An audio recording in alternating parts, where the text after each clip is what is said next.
Bem, acho que já podemos começar, não vamos ter mais tempo. Bem, hoje vamos falar de teoria de números, matemática, no caso, e veremos um pouco daquelas que são as bases matemáticas para resolver alguns problemas de programação competitiva. Dizer que veremos simplesmente a base porque, na verdade, existe muita coisa sobre teoria de números por abordar. E dentro da matemática existem vários outros tópicos que também aparecem em programação competitiva, tópicos como geometria, probabilidades e estatística também aparecem em programação competitiva, mas nós falaremos simplesmente de teoria de números por ser mais comum, né? Por ser mais comum e estamos aqui a dar introdução a esse grande mundo, então nem adianta entrarmos em aspectos mais avançados, de preferência ficarmos por aquilo que é básico. Mas antes de entrar aqui nesse conteúdo, eu gostaria de falar um pouco com os colegas sobre as últimas ocorrências, né? Nós constatamos que o número de submissões nos contests vem reduzindo após cada sessão e nós temos a noção que o conteúdo também tem, o nível de dificuldade do conteúdo tem crescido. É normal que isso aconteça, mas não dessa forma, né? Não dessa forma porque o primeiro contest acho que está com mais de 40 participantes, mas o segundo está com menos de 20 participantes, então acho que não faz muito sentido isso. O terceiro contest, menos ainda. Então, não era suposto isso estar a acontecer dessa forma. Porque se pretendemos realmente crescer, queremos vencer, temos que treinar. É a única forma. Não existe pílula mágica para isso, né? Então, nada adianta ou pensarmos em vencer o concurso sem treinarmos, porque não vai resultar. E mais, vimos também que alguns colegas estão a submeter soluções que não foram eles que escreveram, encontraram em algum lugar, até porque os problemas não foram criados por nós, são problemas que existem em várias plataformas, portanto, muita gente já submeteram os mesmos problemas e existem colegas que estão a submeter soluções que não foram escritas por eles. Isso também nos deixa triste, né? Porque estamos aqui a nos esforçar, a tentar partilhar um pouco aquilo que sabemos com os colegas, mas os colegas estão a pegar soluções que não lhes pertencem e estão a submeter nos concursos, o que não é bom, né? Na verdade, só estão a mentir a eles mesmos, porque nós não perdemos nada com isso. O colega que está a perder, porque está a copiar soluções. No concurso real não terá essa oportunidade, até porque é tudo feito de forma local, offline, não tem acesso à internet, então não terá onde pegar soluções e com grande probabilidade os indivíduos que tiverem a fazer isso vão terminar nos últimos lugares. Mas pronto, era só para chamar a atenção a isso e acredito que agora já podemos ir para o que nos interessa, né? Não sei se os colegas têm alguma coisa a dizer, têm alguma opinião sobre os concursos, querem dizer alguma coisa. Pronto, parece que não. Então acho que podemos começar aqui a abordar o nosso tópico de hoje, que é teoria de números. Bem, para começarmos, né, vamos falar um pouco daqueles que são os números primos.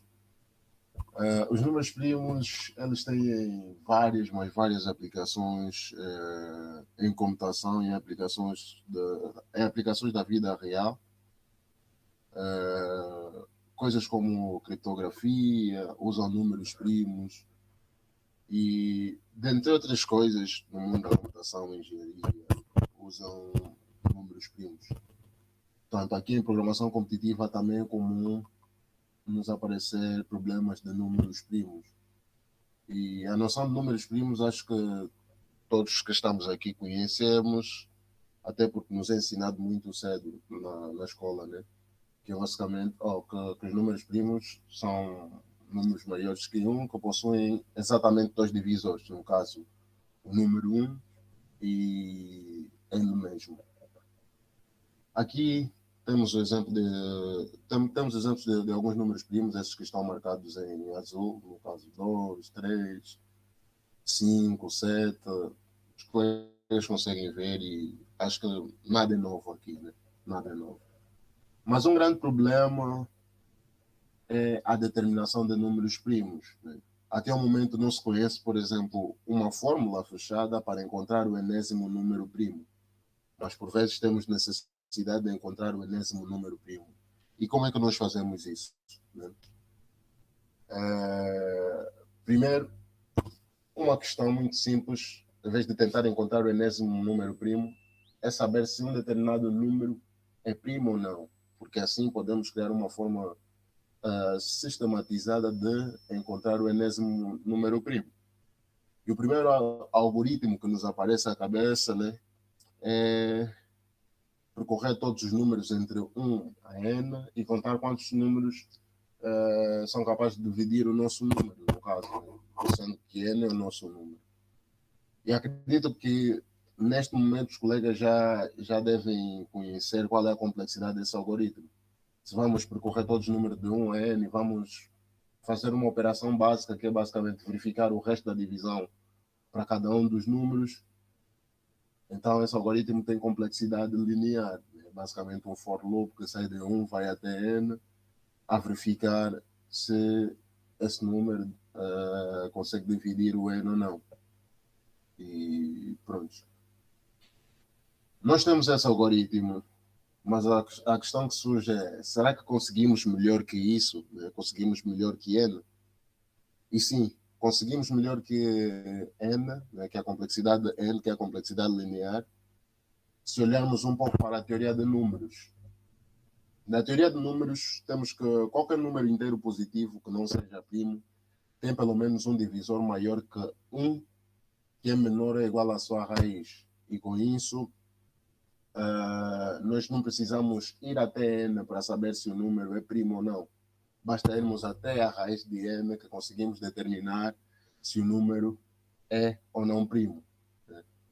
Então, eu vou aproveitar e fazer aqui um desenho, ou tentar mostrar aqui algumas coisas em termos de desenhos, para ver se os colegas compreendam isso que acabamos de dizer. Porque acho que só por palavras fica meio abstrato.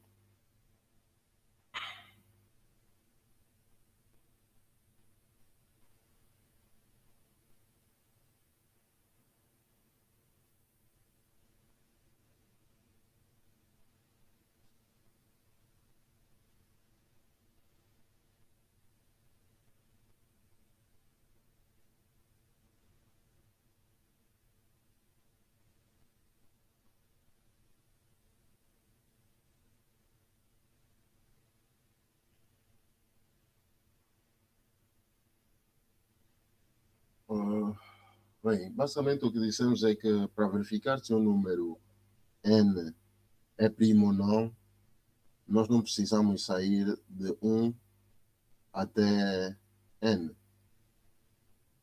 Na verdade, só precisamos ir de 1 até a raiz de n.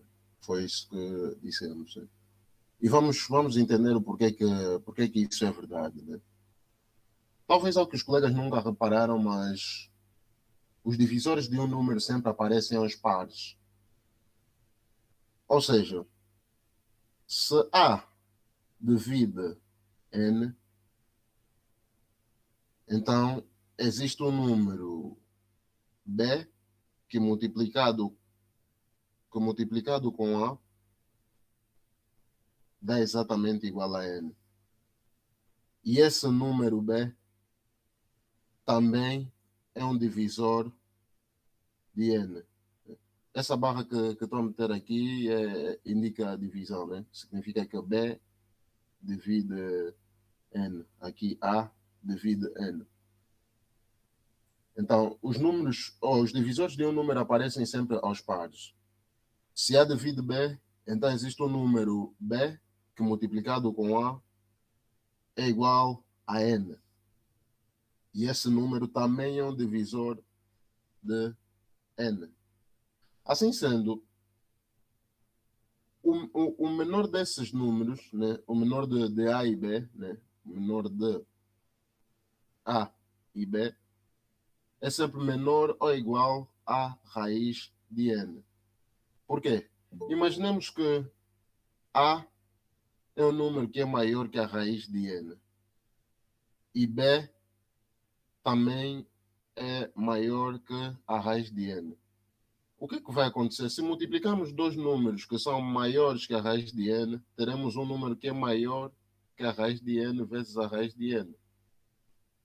E isso é a mesma coisa do que dizer que A vezes B é maior que N. Mas só que isso daqui é uma contradição, porque inicialmente dissemos que A vezes B é igual a N. Portanto, um dos divisores de N, no par, no caso, deve ser menor ou igual à raiz. Porque se isso não acontecer, chegamos a essa contradição aqui. E assim fica provado que, pelo menos, um dos divisores, sempre que existe um par A vezes B que é igual a N, pelo menos um dos divisores é menor ou igual à raiz de N. E por esse motivo, nós podemos construir um algoritmo que só vai até a raiz de N e verifica se existe um número que divide ou não N. Porque se existe um número que divide N, está resolvido. O número não é primo, automaticamente. É um número composto. Porque nós só estamos a percorrer, nós normalmente só vamos até N, né? Naquele nosso algoritmo, nesse algoritmo aqui, que sai de 1 a N, para verificar se tem um número que divide N. Prontos. Se não tiver, é primo. Se tiver, então não é. Então, se garantidamente existe um divisor até a raiz de N, caso o número não seja primo, então só precisamos ir até a raiz de N e não até N. E assim construímos um algoritmo que nos permite determinar se o número é primo ou não. Exemplo.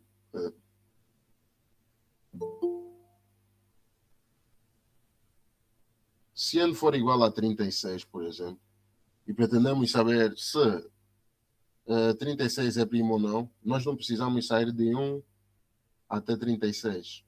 Não precisamos. Só precisamos sair de 1 até a raiz de 36, no caso que é 6, para determinar se ele é primo ou não. Primeiro é que o 1 é garantidamente um divisor, então excluímos. Precisamos agora testar os outros números. Quando testarmos o 2, por exemplo, vamos ver que 2 divide 36. E pelo facto do 2 dividir 36, paramos por ali. Quer dizer que estamos resolvidos. Né? Quer dizer que o 36 não é primo. Mas agora vamos tentar para um número primo. Né? Por exemplo, o número 37. Né? Se n igual a 37, o que é que acontece? A ideia também é sair de 1 até 1 podemos excluir porque garantidamente é um divisor, né? E não ter a condição de ser primo ou não. E vamos até a raiz de 37, que no caso é aproximadamente 6. Né? E o que é que vai acontecer? Vamos testando os números. Se testarmos com 2, vamos ver que 37 não é divisível por 2. Com 3, idem. Com 4, idem. Com 5, também não. Com 6, também não. Portanto, temos que 37 é primo. Não precisamos sair de 1 até 37 para verificar se ele é primo ou não, apenas de 2 até aproximadamente a sua raiz. Né? Nesse caso, ele não tem não um número, não um quadrado perfeito, então não tem uma raiz inteira. Mas podemos ir até aproximadamente a sua raiz para saber se ele é primo ou não. Na prática, podemos ver como é que isso fica ao implementarmos esse algoritmo.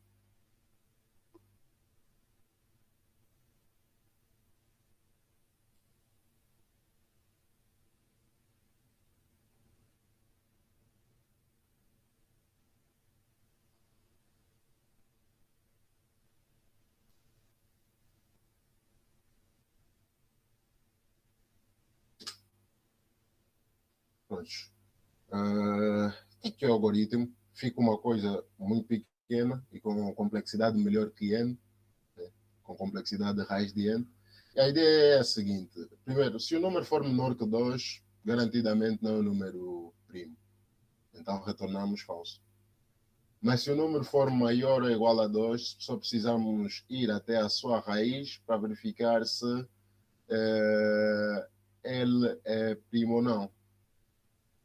Essa condição acho que já vimos, os colegas não sei se lembram, I vezes I menor ou igual a N, isso é basicamente dizer que estamos a ir até a raiz de N, pelo facto de I ao quadrado ser menor ou igual a N, é a mesma coisa que dizer que I é menor ou igual à raiz quadrada de N. Né? Para não termos que usar aqui funções como square root, né?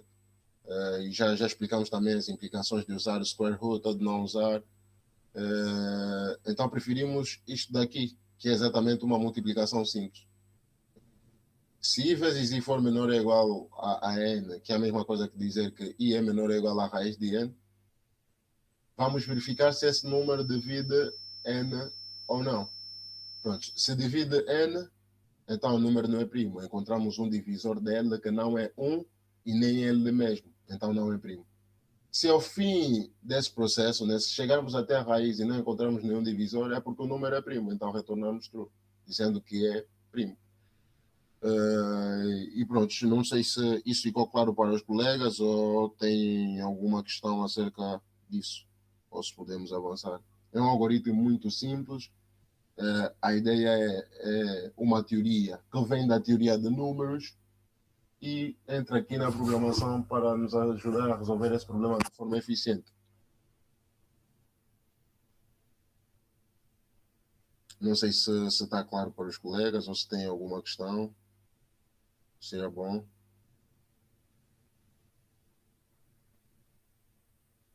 Pronto. Ninguém diz nada, então penso que está claro. Próximo. Usando a mesma ideia que usamos anteriormente, né, de ir apenas até a raiz de n, pelo simples facto dos divisores de um dado número n aparecerem aos pares, né, se A divide n, então existe um número b que também divide n. Por esse motivo, nós podemos criar um outro algoritmo, ou estender o algoritmo anterior, de tal modo que, em vez de determinarmos apenas se o número é primo ou não, podemos criar um algoritmo que encontre os divisores de um número. Uma ideia simples seria percorrer exatamente todos os números de 1 a n, verificar se o número em questão divide n, se divide n, então guardamos ele porque é um divisor de n. Mas só que isso tem complexidade linear, como já vimos. Então podemos usar a mesma ideia anterior para determinarmos ou encontrarmos os divisores de um número. E como é que faríamos isso? Exatamente da mesma forma. Vamos criar aqui um vetor. Né? Aqui tem os exemplos em C++. Vamos criar um vetor que vai guardar os divisores. Vamos percorrer exatamente até a raiz de n também e verificar se o número é divisível pelo número onde estamos agora, né? Pronto, se for divisível, então guardamos esse número porque é um divisor de n. E agora, pela teoria que vimos que os números, que os divisores de um número aparecem aos pares, e se A divide B, existe ou se A divide N, existe um B que também divide N, que multiplicando por A é igual a N, encontramos exatamente o outro divisor de n a partir de i. O que acontece é que se n a dividir por i for diferente de i, ou seja, se i ao quadrado for diferente de i, encontramos um outro divisor e guardamos esse divisor também. Isso faz com que nós possamos encontrar todos os divisores simplesmente indo até a raiz de n. Talvez esse passo é o menos intuitivo e não sei se os colegas perceberam o porquê que está essa condição aqui.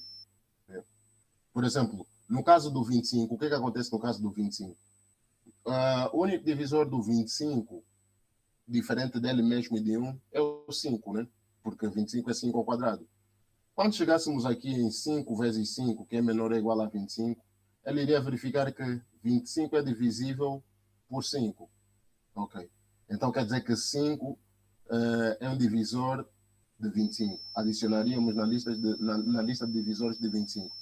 Mas ele verificaria que 25 a dividir por 5 é exatamente igual a 5. Como é igual a 5, isso quer dizer que o n a dividir por i, no caso 25 por 5, não é um novo divisor, é um divisor que já conhecemos, que é ele mesmo. Né?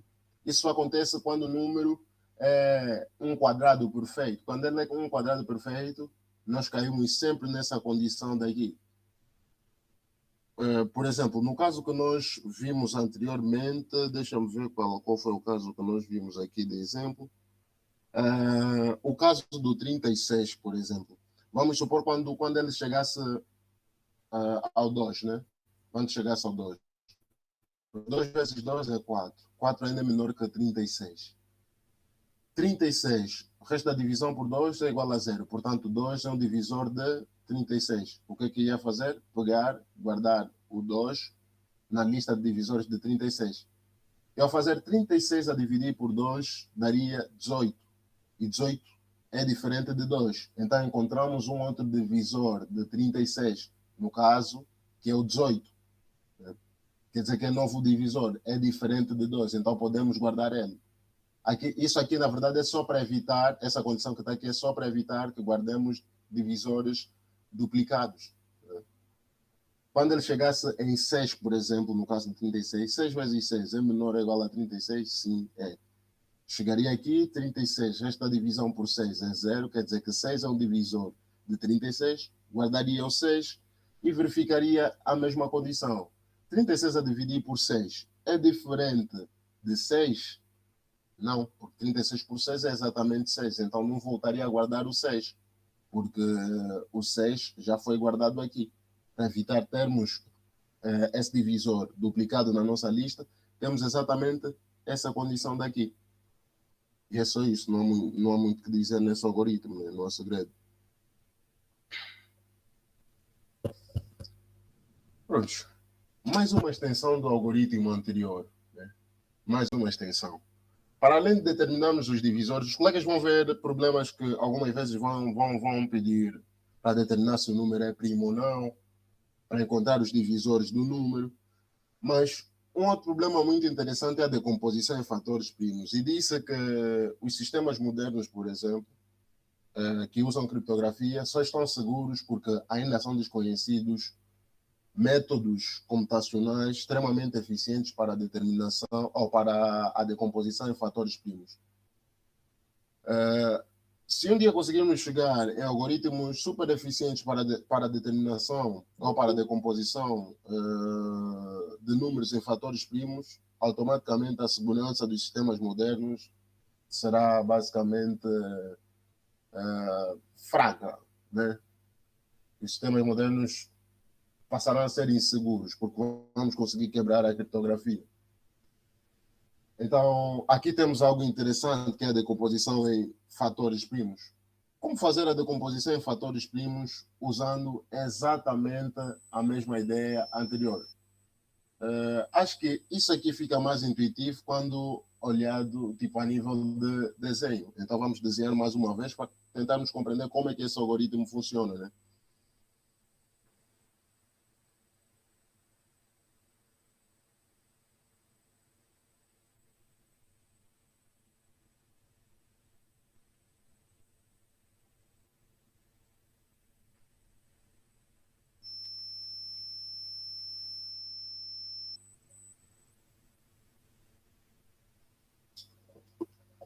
Mas vamos supor que estamos a tentar encontrar os divisores de. Não os divisores, desculpa, mas os fatores primos de 30. Né?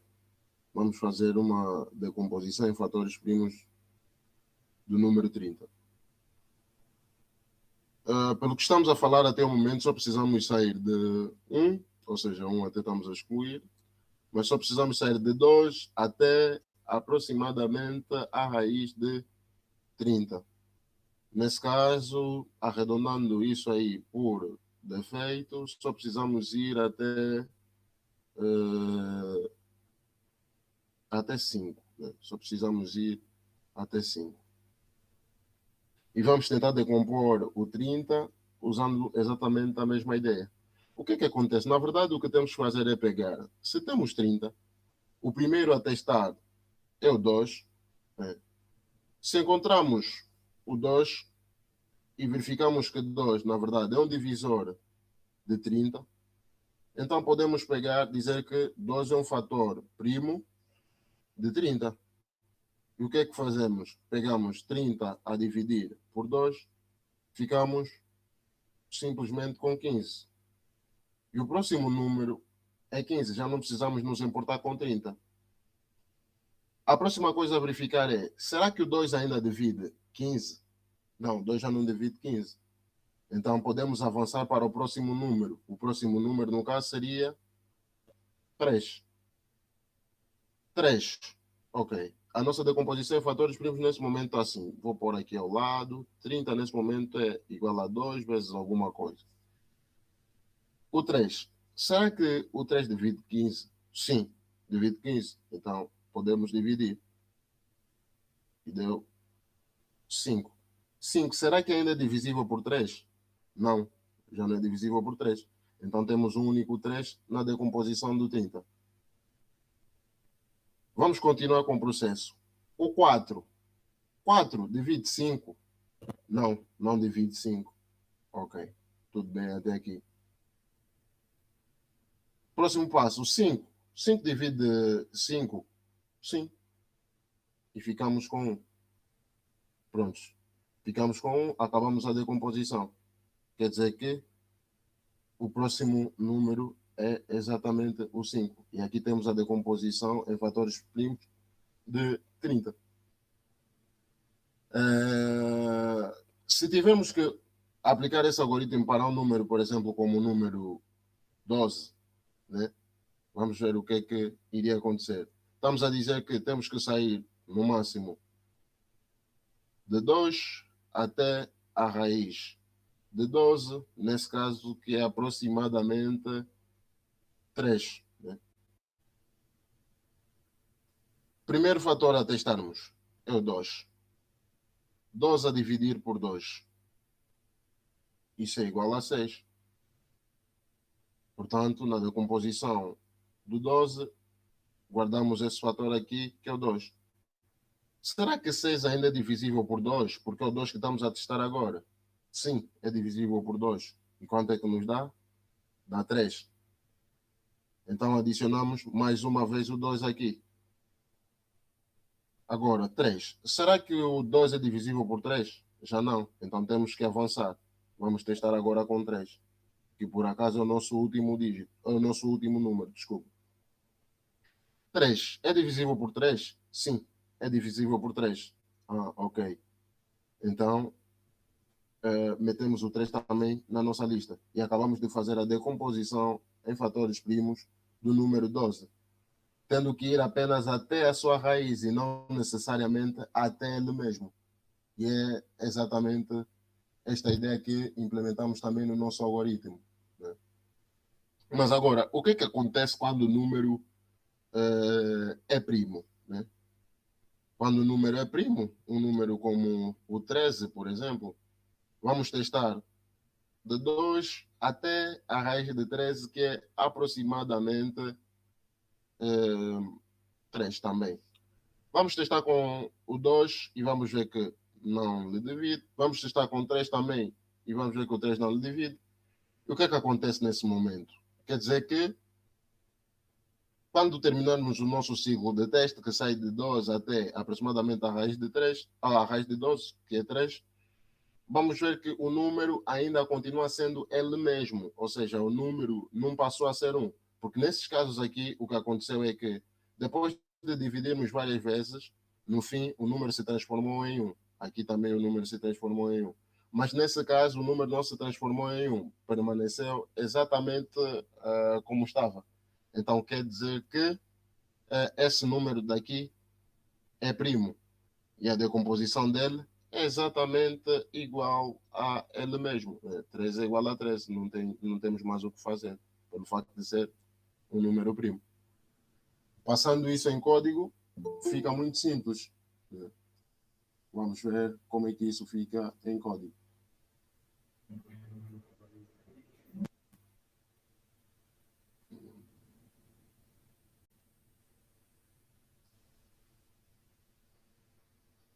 Pronto, acho que agora já conseguem ver novamente aqui os slides. E em código só precisamos pegar e fazer esse processo que estávamos a fazer ali. E por acaso aqui até esqueci de meter aquela última parte. Tem uma parte daqui que estávamos a verificar. Quando termina e o número é exatamente igual a N, ou seja, é diferente de 1, é porque ele é primo.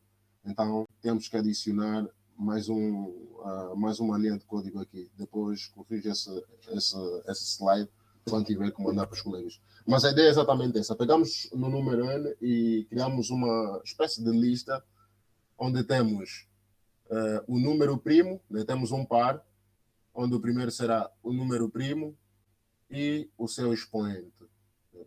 E para cada número fazemos exatamente o que estávamos a fazer manualmente. Vamos pegar aqui, esse no caso vai ser o expoente. Caso o número divide n, quer dizer que encontramos um novo fator primo que constitui o nosso número n, e então temos que dividir o máximo que nós conseguirmos para pegar o expoente. Então, enquanto o i for um divisor de n, vamos pegar, incrementar o nosso expoente e dividir n por i. Tal como estávamos a fazer no desenho, dividir n por i. Pegamos no 12, dividimos por 2, ficou 6. Ok. Mas 6 ainda é divisível por 2, que é exatamente essa condição. Então voltamos a dividir mais uma vez e incrementamos o nosso expoente para dizer que na decomposição em fatores primos de 12, o 2 aparece 2 vezes. Por isso é que incrementamos isso. E quando terminamos esse processo, pegamos na lista dos fatores primos e introduzimos esse par, que é exatamente o número primo e o seu expoente. E aqui faltou tratarmos aquela situação, né? Fora desse ciclo já, depois do ciclo terminar, se o n for diferente de i é porque tem um fator primo com expoente 1. Então temos que adicionar aqui essa condição, que por acaso me esqueci, né? Fora do ciclo. Até não seria aqui, mas seria aqui, antes de fazer o retorno. Exato. Depois partilho a solução correta com os colegas com a condição adicionada. Pronto, não sei se está tudo bem para os colegas. Podem aproveitar para perguntar caso não esteja tudo bem para os colegas, né? Caso tenham dúvidas, porque vamos avançar para um algoritmo assim um pouco mais interessante agora, que já não é uma aplicação disso daqui.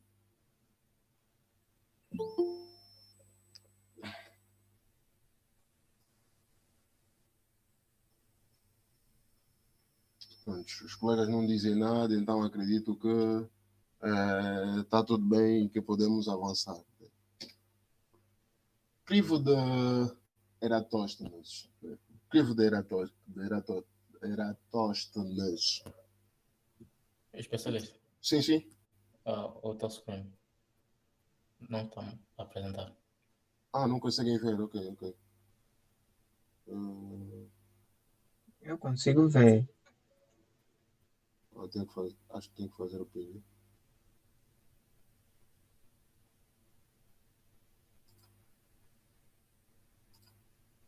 Já conseguem ver agora? Yes. Ok. Tá. Obrigado, Ali. Ok. Outra questão interessante é a determinação de todos os números primos até um dado número n qualquer. Vamos supor que pretendemos encontrar todos os primos que são menores ou iguais a n. Se são menores ou iguais a n, o que poderíamos fazer é, para cada número que sai de 1 até n, verificar se é primo ou não, usando aquele nosso algoritmo anterior. E como iremos pegar em cada número, ir até a sua raiz para determinar se ele é primo ou não, o nosso algoritmo teria complexidade n vezes raiz de n. Né? Teria a complexidade n vezes raiz de n. Mas será que conseguimos fazer melhor do que isso? Mas eu gostaria que os colegas compreendessem primeiro isso, né? A complexidade n vezes raiz de n. Não sei se os colegas compreenderam o que eu acabei de explicar, né? O algoritmo seria muito intuitivo. É pegar nisso que já fizemos aqui atrás, do algoritmo de determinar se é primo ou não, rodar ele n vezes para cada um dos números de 1 a n. Né? Temos um ciclo que sai de 1 até n, e para cada um desses números verificar se é primo ou não. Se esse algoritmo tem complexidade de raiz de n, iríamos rodar para todos os números de 1 a n, que são exatamente n números, então seria n vezes esse algoritmo. Portanto, a complexidade desse algoritmo de determinar se se os números de 1 a n são primos ou não, teria a complexidade n vezes raiz de n, porque era rodar aquele algoritmo n vezes. Mas nós pretendemos fazer isso de uma forma mais eficiente. Pretendemos fazer isso de uma forma mais eficiente. E será que existe? Sim, existe. E essa forma chama-se o crivo de Eratóstenes. Né? E a ideia principal do crivo de Eratóstenes é considerar que todo número, inicialmente, é primo, até que seja provado o contrário. Né? Vamos considerar que todo número é primo, todo número de 1 até n, quer dizer, com exceção do 1, todo número de 2 até n, no caso, é primo, até que seja provado o contrário. Mas o que é isso de ser provado o contrário? Né? Vamos ver um desenho para compreendermos como é que o crivo de Eratóstenes funciona.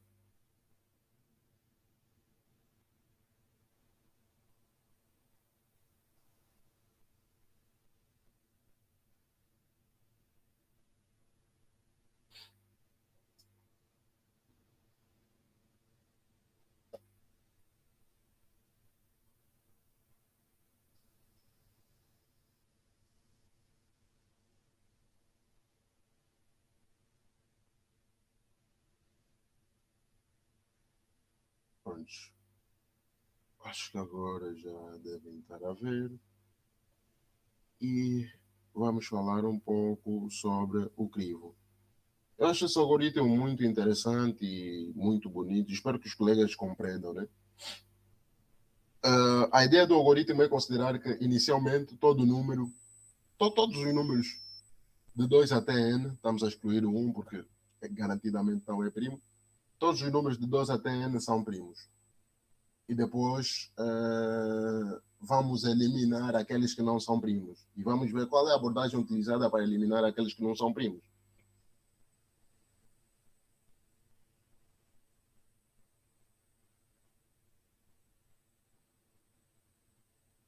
Vamos, por exemplo, pegar os números de 2 até 10.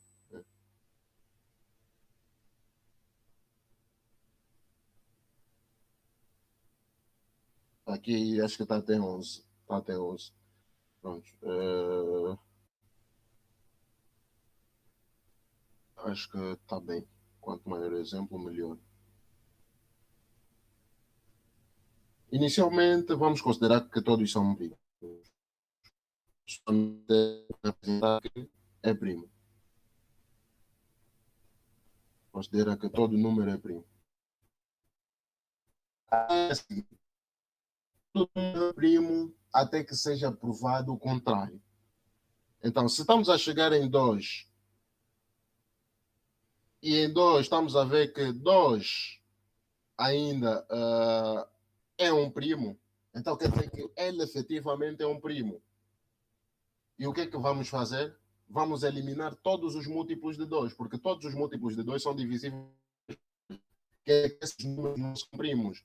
Portanto, vamos vir eliminar o 4, o 6, o 8, o 10. Vamos chegar e dizer que não. Vocês, na verdade, são múltiplos de 2. Então, como são múltiplos de 2, quer dizer que vocês não são primos. Então, chegamos aqui e metemos 0. Tu não és primo. 6. Tu também não és primo, porque és múltiplo de 2. 8. Também. O 10. Também. Próximo passo. Vamos avançar. O 1 já é considerado primo porque ninguém lhe eliminou. Inicialmente chegamos lá e ninguém lhe eliminou. Então está tudo bem. Vamos chegar aqui no 3 também. Ao chegar no 3, o que é que acontece? É exatamente o mesmo processo, né? 3. Ah, ok. Ninguém lhe eliminou, então quer dizer que 3 é primo. Vamos pegar e ir também para os seus múltiplos. No caso, para o 6 e para o 9. E eliminar. Não. O 6 por acaso já foi eliminado. E o 9 também lhe eliminamos, dizendo que tu não és primo porque és um múltiplo de 3. Ou seja, o 3 é um dos seus divisores. E número primo só tem 2 divisores. Um e ele mesmo. Então, se um outro número lhe divide, então não é um primo. É um número composto. Fizemos exatamente a mesma coisa. Mas ao chegar no 4, vamos ver que o 4 já foi eliminado. Quer dizer que ele não é um número primo. Lhe descartamos e avançamos para o próximo número. O que é que vai acontecer ao chegarmos aqui? No 5. O 5, até o momento, ninguém provou que ele não é um primo. Ou seja, ninguém ele eliminou. Para todos os números que estão atrás dele, para todos os números que estão atrás dele, nenhum lhe eliminou. E como nenhum lhe eliminou, quer dizer que ele não tem nenhum divisor atrás dele que é diferente de 1. Portanto, o 5 também é um número primo.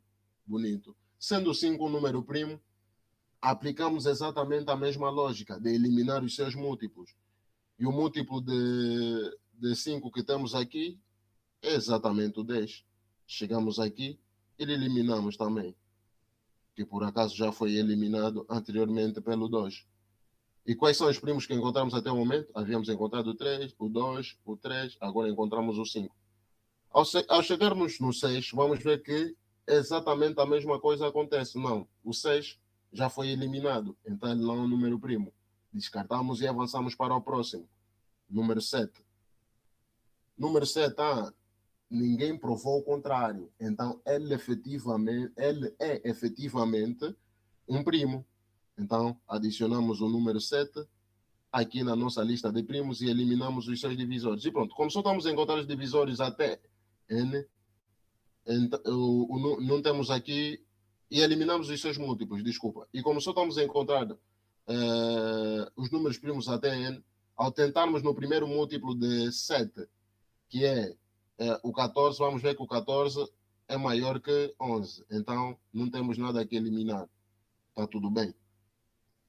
Ao chegarmos no 8, o que é que vai acontecer? Exatamente a mesma coisa. O 8 já foi provado que não é primo, porque tem um múltiplo dele atrás. Ok? Então não é primo, não vem para a nossa lista. 9, idem. Também já foi eliminado. 10, idem. Mas ao chegarmos no 11, vamos ver que ninguém lhe eliminou. Como ninguém lhe eliminou, quer dizer que não tem um divisor dele, atrás dele, diferente de um, que chega até ele. E como não existe esse divisor, ele é um número primo. Então, metemos um 11 na nossa lista dos número 11. E é assim que funciona. Mas por que esse algoritmo, né? Por que esse algoritmo daqui é melhor que n vezes raiz de n? Né? Quantas operações ele faz na verdade? Né? Por que ele é melhor que isso daqui? Por que estamos a nos matar a fazer essa simulação quando poderíamos ter rodado outro algoritmo n vezes? Vamos ver como determinar a complexidade disso. Primeira coisa é, para cada número, quantos múltiplos desse número existem que são menores ou iguais a n?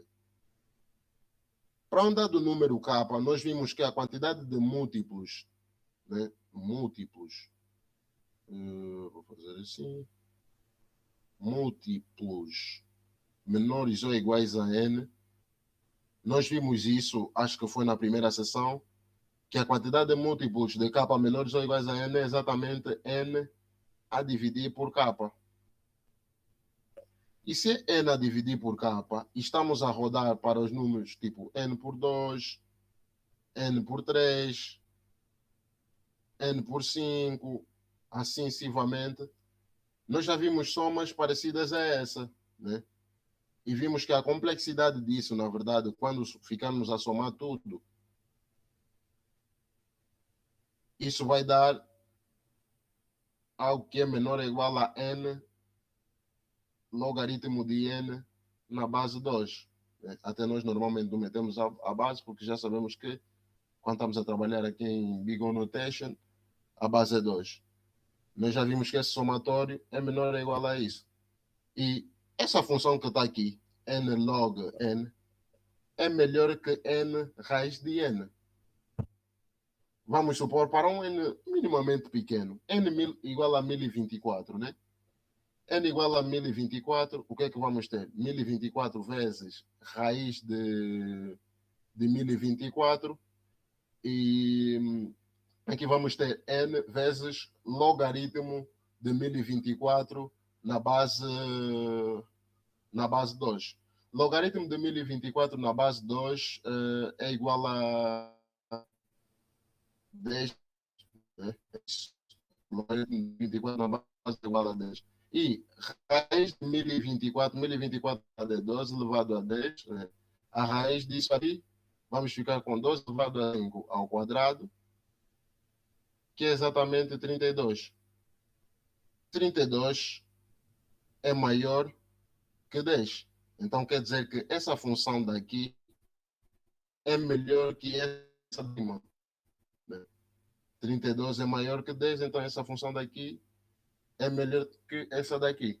E à medida que n cresce muito, n tende a infinito, vamos ver que essa função n log n é sempre muito melhor que n raiz de n. Podemos até depois tentar fazer o plot aqui numa calculadora gráfica para os colegas conseguirem observar isso. Por isso é que usamos o crivo de Eratóstenes para resolver. Não sei se ficou claro para os colegas esse processo que o crivo faz, de eliminar os seus múltiplos. Né? Ok. Alguém confirmou que ficou claro. Mas agora, aqui nós fizemos umas coisas ali em cima que parecem que podem ser otimizadas usando conceitos anteriores. Vamos ver. Vou escrever novamente. Né? Já temos n log n, que já é muito bom. Já é muito bom. Já permite passar um monte de problemas. Mas vamos analisar mais um pouco para ver se não podemos otimizar qualquer coisa aqui.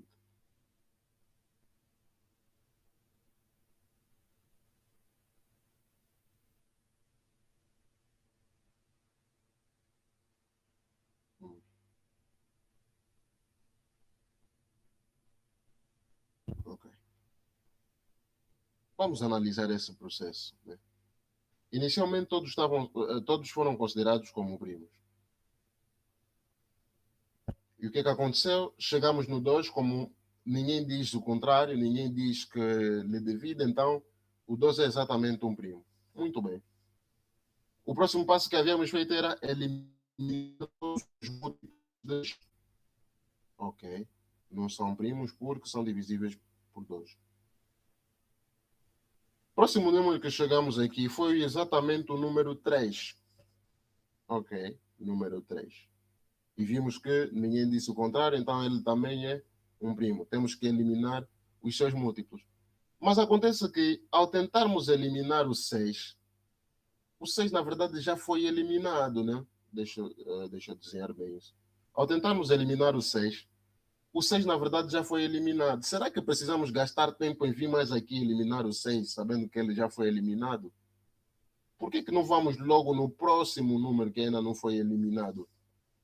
No caso que é o 9. Né? Essa observação nos permite fazer algo interessante. Por que não podemos vir mais até no... Por que não precisamos de vir no 6 e vamos logo ao 9? Porque sabemos que para o 6, caso ele fosse realmente um primo, já teríamos provado isso até a sua raiz. E até a raiz de 6. A raiz de 6 é aproximadamente 2. Então, para provar se o número 6 é primo ou não, não precisávamos do 3. Só precisamos chegar até ao 2. Se até o 2 ele já está provado que é primo ou não, então nós não precisamos do 3 para provar que o 6 é primo.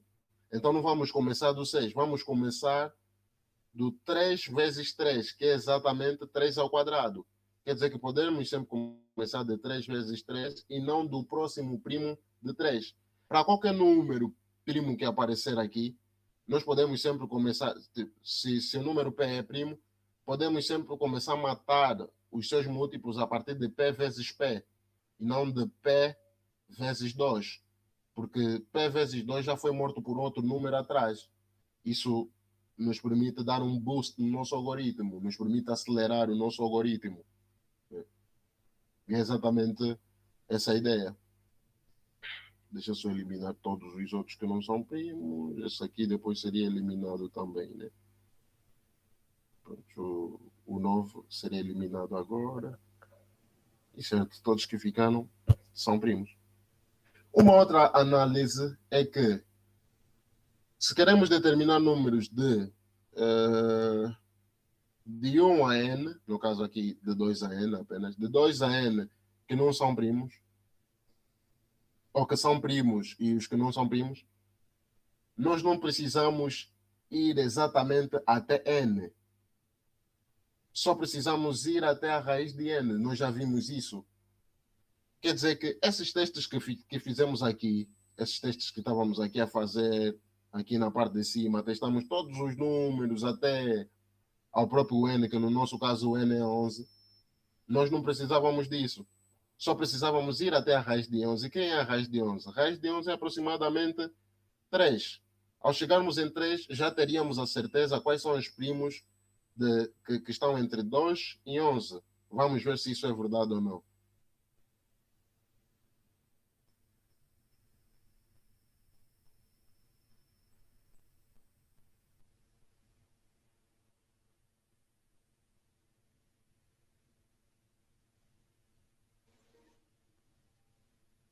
Estão todos considerados como primo inicialmente. Só precisamos ir até a raiz de 11. Primeiro número que encontramos é exatamente o 2. Eliminamos todos os seus múltiplos. No caso, eliminaríamos isto aqui, isso e isso daqui. 3. Faríamos exatamente a mesma coisa com 3. Né? Ele é um primo.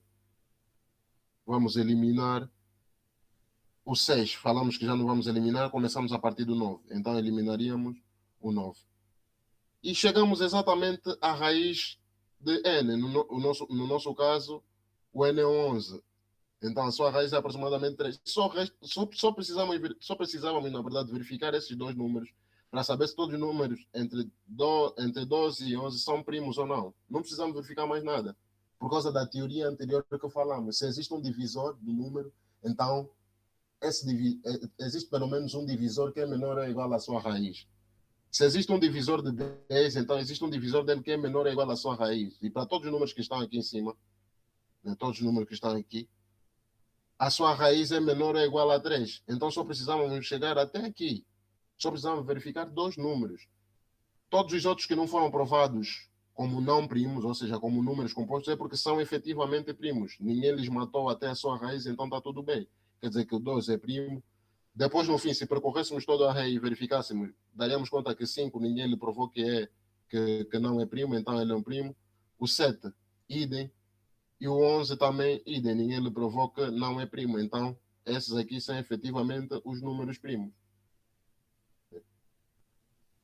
Esse algoritmo daqui em cima tem a complexidade n log n.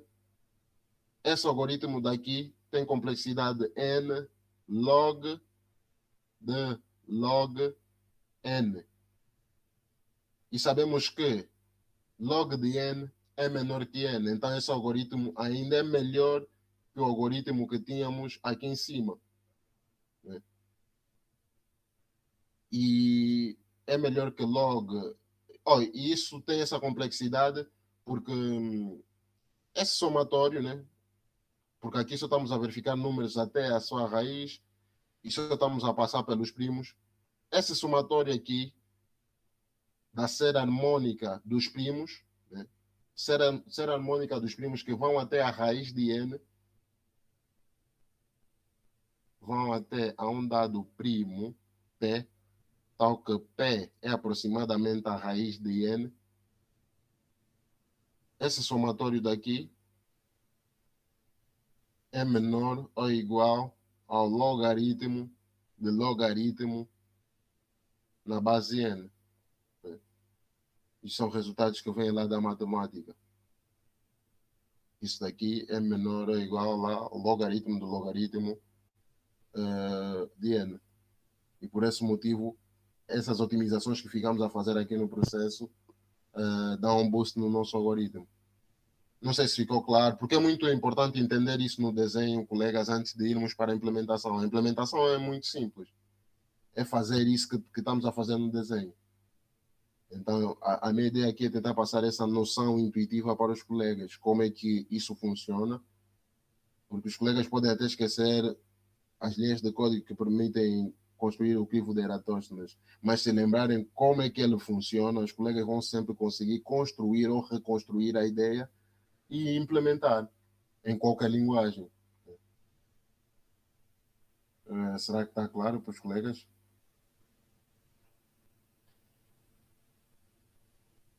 Ok. Alguém confirmou que está claro. Vamos avançar então.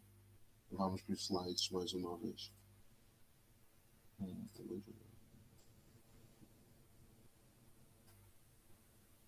E pronto.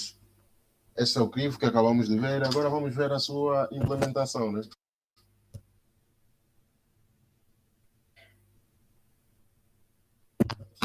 Temos a primeira implementação, aquela implementação com complexidade n log n, que vimos. Muito simples. Inicialmente, consideramos todos os números como primos, menos o número 1, né, exceto o número 1, porque sabemos que não é primo. E para todos os números, fazemos exatamente aquilo que estávamos a fazer no desenho. Pronto, se até o momento ninguém disse que não é primo, né, até o momento ninguém provou o contrário, é porque ele efetivamente é um primo. Vamos pegar nele, no caso o i, o primo em questão, vamos eliminar todos os seus múltiplos. E para eliminar os seus múltiplos é pegar a partir do seu primeiro múltiplo. Quem é o seu primeiro múltiplo? 2 vezes i. Se o primo é P, no caso 2, o seu primeiro múltiplo é 2 vezes 2, 4. Se o primo é 5, o seu primeiro múltiplo é o 10, que é 5 vezes 2. Se o primo é 13, o seu primeiro múltiplo é 13 vezes 2, que é 26. Então, começamos exatamente do seu primeiro múltiplo e vamos até n, né? Vamos até n, eliminando todos os seus primos, ou seja, marcando eles como não primos. Quer dizer, é primo? Não. Marcamos como falso. E para saltar para garantir que estamos a saltar só nos múltiplos e não em todos os números, o incremento não é mais 1, é mais i, né? Porque, pronto, se o primo é 2, estamos a eliminar os múltiplos. Começamos a partir do 4, né? Eliminamos o 4. O próximo é o 6. E o 6 é resultado de quê? 4 mais 2. O próximo é o 8, que é resultado de 6 mais 2. Então é sempre mais 2 mais 2. Se fosse o 5, por exemplo, começamos do 10. Né? Eliminamos o 10. O próximo é mais 5, que é o 15. Depois do 15 é mais 5, que é o 20. Então só estamos a eliminar os múltiplos de 5. O incremento não pode ser mais 1, tem que ser mais o primo. Mais o primo em questão. Por isso é que aqui é mais i. Esse é um algoritmo bem intuitivo e já é rápido o suficiente para passar quase todos os problemas. Isso aqui já é rápido o suficiente. Mas se pretendemos dar um boost, quer dizer, acelerar a nossa solução, podemos fazer aquelas observações que fizemos, que não precisamos, na verdade, ir até n, só precisamos ir até a raiz de n, por isso é que temos esse i vezes i menor ou igual a n, desculpem. E é suficiente. E a próxima análise que fizemos é que, não, alguns números que são compostos, ou seja, alguns números que não são primos já haviam sido eliminados por outros números atrás. Então, nós não precisamos começar exatamente de 2i, como começamos aqui. Não precisamos começar de 2i. Só precisamos começar a partir da raiz, a partir do quadrado, desculpa. Só precisamos começar a partir do quadrado do primo em questão, que é i vezes i. E pronto, essas duas otimizações que fazemos aqui é que permite tirar o algoritmo de n log n para n log de log n, que é melhor que n log n. E esse é o crivo de Eratóstenes. Quer dizer, é um algoritmo meio que genial. Como é que ele consegue resolver assim? Quer dizer, é uma ideia que todo mundo poderia ter. Né? Todo mundo poderia chegar nessa ideia, mas felizmente ou infelizmente quem chegou foi o Eratóstenes, né? Um matemático lá no passado. Por acaso desconheço a história dele, mas ele é que chegou nesse algoritmo. E é um algoritmo muito eficiente. E basicamente um dos melhores para determinar quais são os primos numa gama. Esse é um dos melhores algoritmos. Pronto, esse é o crivo. Espero que esteja tudo claro para os colegas. Ninguém está a fazer questão até o momento, então vou assumir que está realmente claro. E podemos avançar para um próximo assunto, máximo divisor comum. Máximo divisor comum. Determinar o máximo divisor comum entre dois números, ou Greatest Common Divisor, o famoso GCD. Normalmente nos problemas de programação conditiva vai aparecer essa expressão GCD e não MDC, como nós temos em português, né? O máximo divisor comum normalmente aparece GCD, que é o Greatest Common Divisor. Determinar o máximo divisor comum é um problema um tanto quanto simples, e que com as ferramentas que já vimos até o momento, e que vimos hoje no caso, já conseguimos resolver. Né? Na escola, o algoritmo que aprendemos para fazer isso é decompor os dois números em fatores primos e ir pegar os fatores primos comuns com menor expoente. Nós fazemos isso. Por exemplo, temos o 12, o 13 e o 30 é 2 vezes 3 vezes 5. O máximo divisor comum deles é pegar fatores comuns, no caso 2 é comum. Qual deles tem o menor expoente? Esse daqui, então pegamos o 2, metemos aqui. 3 é comum. Qual deles tem o menor expoente? Qualquer um deles é exatamente igual, desculpa. E metemos, pronto. Esse é o máximo divisor comum entre 12 e 30. Em outras palavras, é o maior número inteiro positivo que divide 12 e também divide 30. Né? Não tem um número maior que esse que divide 12 e 30. É exatamente este aqui. E pronto. Fazer isso, basicamente, passaria por primeiro fazer a decomposição em fatores primos de cada um dos números e fazer essa escolha daqueles que são comuns e que têm o menor expoente, né? Que é algo muito simples e teria a complexidade de raiz de n usando o algoritmo de decomposição em fatores primos que vimos anteriormente. Mas será que conseguimos fazer melhor do que isso? Essa é a questão que estamos a meter aqui sempre e sempre. Pronto, conseguimos resolver o problema. Resolve sim. Mas será que dá para fazer melhor? Porque a programação competitiva é muito sobre isso. Fazer melhor, fazer no melhor tempo. Se os números fossem muito, muito grandes, né? A e B fossem, por exemplo, da ordem de 10 elevado a 18, nós não conseguiríamos encontrar o máximo divisor comum em 1 segundo usando esse algoritmo. Porque raiz para dar 10 elevado a 18 é 10 elevado a 9. E fazer 1 bilhão de operações, nós já vimos que aquilo é aproximadamente 1 segundo, mas não é exatamente 1 segundo, então não passaria exatamente 1 segundo. Né? Poderíamos exceder o tempo. Então, temos que tentar algo melhor do que isso. E existe algo melhor do que isso, o famoso algoritmo de Euclides. O algoritmo de Euclides baseia-se nessa propriedade. é uma propriedade que vem lá da teoria dos números, que diz que o máximo divisor entre dois números A e B é exatamente igual ao máximo divisor comum entre B e o número que resulta, e o número que é o resto da divisão de A por B.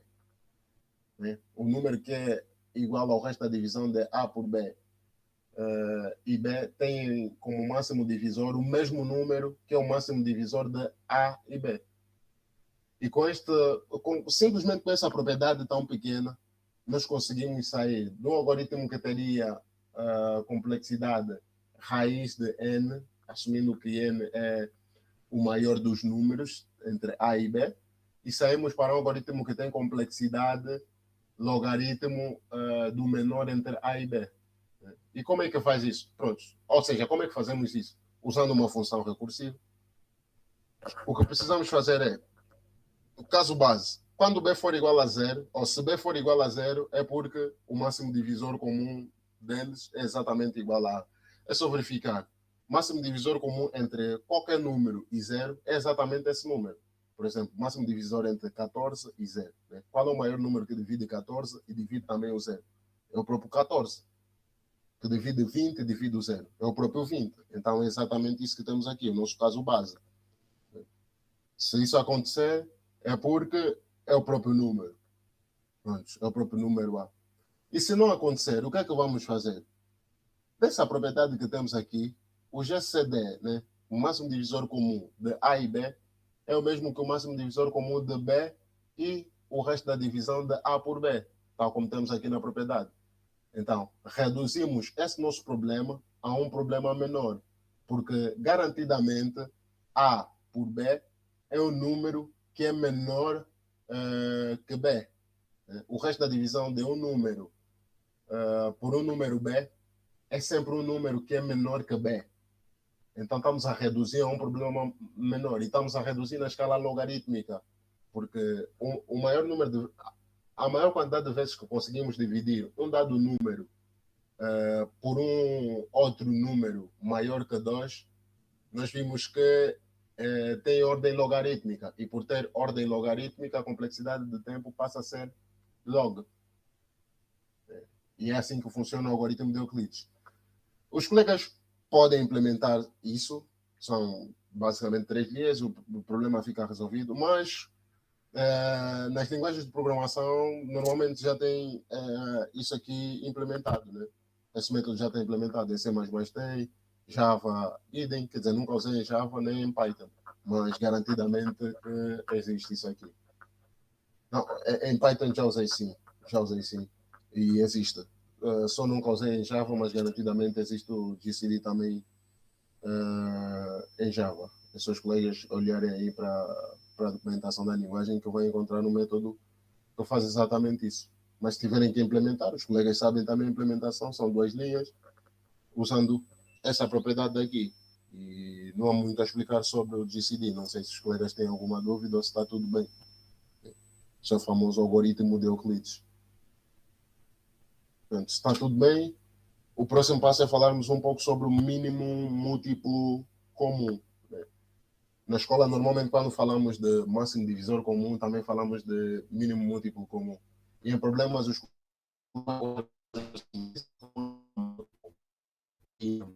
é exatamente mínimo múltiplo comum. Usando a mesma abordagem da escola, que é de pegar os fatores que são comuns e não comuns, já vimos como é que vai ser a complexidade do algoritmo, raiz de n, nós conseguimos fazer um pouco disso, se olharmos para algumas propriedades. Nós podemos usar o mesmo algoritmo de Euclides para resolver o problema do mínimo múltiplo comum. Mas como? Temos que aplicar antes uma propriedade. Temos que transformar o problema do mínimo múltiplo comum no problema do máximo divisor comum. E para fazer isso, temos que usar essa propriedade. Essa é uma propriedade também na teoria dos números, que o mínimo múltiplo comum entre dois números A e B é igual ao produto desses números A e B, dividindo pelo seu máximo divisor comum. Então, se sabemos como calcular o máximo divisor comum com complexidade logarítmica, e sabemos que um produto tem complexidade constante, o nosso algoritmo, né, roda com complexidade constante, porque é aquela ideia do Big O. Tipo, as funções maiores dominam as funções menores. O logaritmo domina a constante, porque o logaritmo é mais pesado que a constante.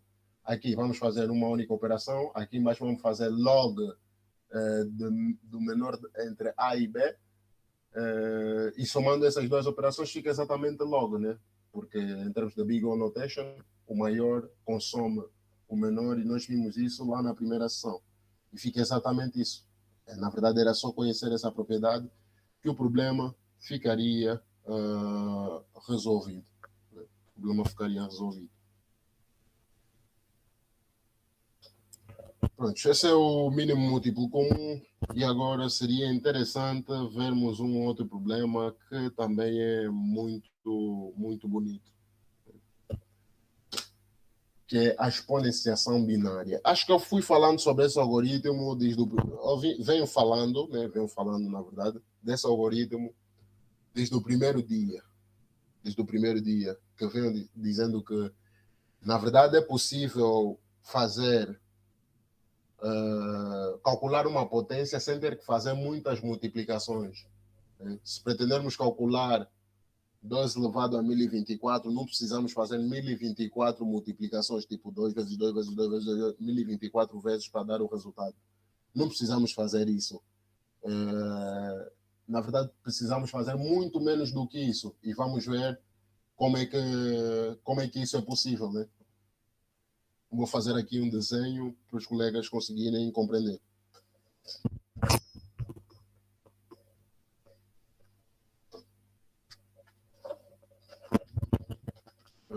Pronto, estou de volta.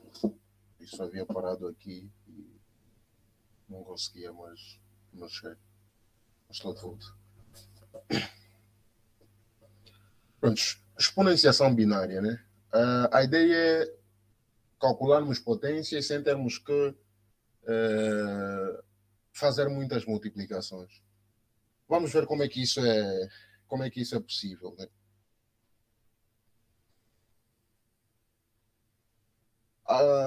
Primeiro, dizer que a base disso é o facto de, se tivermos A elevado a um número B qualquer, tal que B é igual a 2C,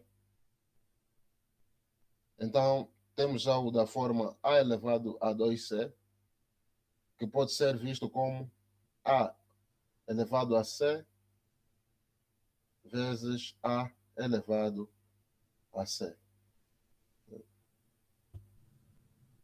Essa propriedade das potências é que nos permite, desculpa, resolver esse problema de forma eficiente. E vamos ver como é que fazemos isso.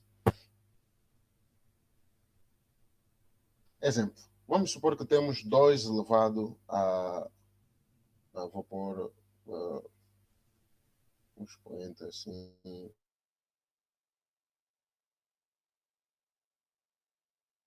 E pretendemos calcular 2 elevado a 2. O algoritmo comum é pegar, multiplicar isso assim exatamente 8 vezes, do jeito que estamos aqui a fazer. Já passei das 8, não, mais uma vez. Ok. Exatamente 8 vezes. Fazer esse produto e no fim vamos ter o resultado. Mas algo interessante é que, se os colegas pararem para observar um pouco, parece que tem algo aqui que se repete. Imagine, se tu conheceres o resultado dessa parte, será que precisas calcular essa parte aqui da direita? Por exemplo, se nós tivermos a noção que 2 vezes 2 vezes 2 é igual a 16, será que eu tenho que vir calcular mais aqui 2 vezes 2, 2 vezes 2 para saber que também é igual a 16? Não. É exatamente o mesmo cálculo. Pego no resultado daqui, basta multiplicar por ele mesmo, né? É só fazer isso. Já calculei aqui uma vez, que deu 16. Só preciso pegar nisso daqui também. Sei que é 16 porque é exatamente a mesma coisa e o resultado vai dar 256. Se olharmos mais um pouco a fundo, o que vai acontecer é o seguinte. Ainda essa parte que nós pegamos aqui, se reduzirmos a ele, se reduzirmos para essa parte pequena, teremos um produto dessa forma. 2 vezes 2 vezes 2 vezes. E a mesma coisa vai acontecer, porque o que temos aqui, 2 vezes 2, é exatamente igual ao que temos aqui. Será que precisas multiplicar assim essas todas as vezes? Claramente que não, porque se sabes que aqui é 4, é porque aqui também é 4. Então só vais ter que pegar num 4 vezes 4, que dá exatamente 16. Não precisas ter que fazer essa multiplicação de novo. Né? Se tu continuares a reduzir esse problema, vai chegar numa situação em que tens exatamente 2 vezes 2. Pronto, e se tens 2 vezes 2, sabes que o resultado disso é exatamente 2, 2 sozinho é 2, 2 multiplicando por 2, né? Tipo, se sabes que isso é 2, é porque sabes também que isso é 2, garantidamente. 2 vezes 2 multiplicando, o que é que acontece? É igual a 4. Né? Isso porque sabias que 2 vezes 2 é igual a 2. Vamos ver o número de multiplicações que nós poupamos durante esse processo todo. Né? Temos que fazer esse número de multiplicações assim, na ordem de 8. De 8. Na verdade, não são 8, acho que são apenas 7, mas é aproximadamente 8 multiplicações que temos que fazer. Mas agora vamos ver quantas multiplicações nós reduzimos, né? Com essa ideia. Sabendo que isso daqui é igual a isso daqui, reduzimos para uma única multiplicação que era igual a 16. Que nos levaria a multiplicar 16 vezes 16. Sabendo que essa parte daqui é igual a essa daqui, mais uma vez reduzimos para uma única multiplicação em vez de fazer 3, que era multiplicar 4 por 4. E a mesma coisa aconteceu aqui. Sabendo que 2 é exatamente igual a 2, reduzimos também para uma única multiplicação. Onde tínhamos que fazer cerca de aproximadamente 8 operações, temos que fazer 8 operações, passamos a fazer apenas 3 operações. Saímos de 8 multiplicações, aproximadamente, no caso são 7, e fomos para 3 operações. Fizemos apenas essa multiplicação, essa daqui e essa daqui, chegamos ao resultado de 256. E se os colegas repararem, esses números que estão aqui, na verdade, não estão por sorte. Alguma coisa interessante acontece aqui. 8 e 3 têm uma relação. 2 elevado a 3 é exatamente igual a 8. E o logaritmo de 8 na base 2 é exatamente igual a 3. Ah, ok. Então, esse novo algoritmo que criamos, ele roda com complexidade logarítmica do expoente. Quer dizer que se o expoente for da ordem Deixa eu escrever aqui, para os colegas compreenderem melhor. Se o expoente for um dado número B, então o nosso algoritmo vai ter complexidade de logaritmo de B na base 2. E não precisamos meter a base, porque nós já dissemos que quando estamos a trabalhar aqui com Big O Notation, estamos a pensar sempre base 2. Mas a complexidade do algoritmo passa a ser logaritmo de B na base 2. Mas inicialmente temos o quê? Um algoritmo com complexidade linear em ordem de B. Né? Temos que fazer aproximadamente 8 operações para calcular 2 elevado a 8, mas agora só temos que fazer logaritmo de 8 na base de 2 operações para podermos calcular 2 elevado a qualquer número. Que na verdade pode não ser 2, né? A base pode variar, pode ser um A qualquer. Não é pelo facto de ser o 2 aqui no exemplo que temos logaritmo na base 2, não. Para qualquer base, o logaritmo vai ser 2. E a ideia do algoritmo é exatamente essa. Aproveitar o facto de algumas coisas estarem a se repetir. Né? Temos essa parte, que é 2 vezes 2 vezes 2 vezes 2. Não precisamos voltar a calcular esse lado aqui da direita, porque sabemos que é exatamente igual ao lado da esquerda. Se temos o resultado da esquerda, é pegar no resultado da esquerda, multiplicar por ele mesmo, que vamos ter. O mesmo processo, se descermos recursivamente, porque isso aqui vamos implementar de forma recursiva, porque fica muito mais intuitivo, vamos ver que vai funcionar exatamente da mesma forma. Sabemos que 2 vezes 2 é igual a 4. Será que precisas voltar a calcular 2 vezes 2? Não. Sabes que é igual a 4, então pega, multiplica o 4 por ele mesmo, que vais ter o resultado de 2 vezes 2 vezes 2 vezes 2. E tudo graças a essa propriedade aqui. Essa propriedade aqui das potências é que nos permite resolver esse problema de forma eficiente. Não sei se ficou intuitivo para os colegas e se os colegas conseguiram perceber como é que nós reduzimos o número de operações e como é que a complexidade saiu de linear para logarítmica, o que é muito melhor.